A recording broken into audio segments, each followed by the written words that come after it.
second largest homeless shelter in Maine could close down by the end of the year if it does not get enough funding. But as shelters around the state sound the alarm that they need millions of dollars to stay afloat, they are still trying to help each other out. News Center Maine's Jack Molman has more about an effort that crosses city lines.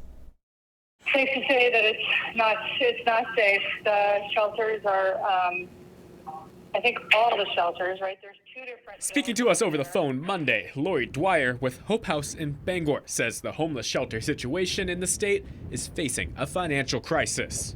It comes as shelter space around Maine is in increasingly high demand. So we have room for 56 people a night, and we're usually full.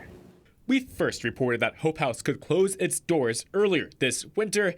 Other shelters in Portland and Waterville also sounding the alarm they could be next. Millions in deficit. One solution, Hope House's board voted to find another organization to take over the shelter. Hope House says if it doesn't get the funding it needs, it will close its doors later in October, leaving 60 to 70 people without the care they need in Penobscot County. But here in Portland, Preble Street says it wants to acquire Hope House to keep that continuum of care going. Of course, the only issue is funding. Yeah, the shelter funding situation across the state is pretty bleak. Andrew Bove with Preble Street says taking over Hope House would not be easy for the nonprofit. If there was another option, Preble Street wouldn't be considering this.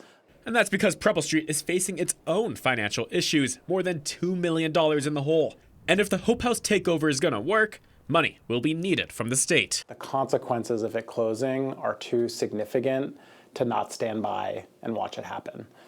Adding these financial struggles aren't the fault of the shelter providers, but can be blamed on the increased need around the state. Yeah, there's a lot of work to do if Preble Street is going to take over Hope House.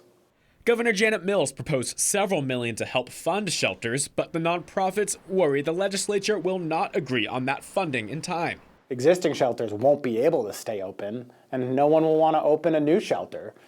And with that increased need, timing is everything.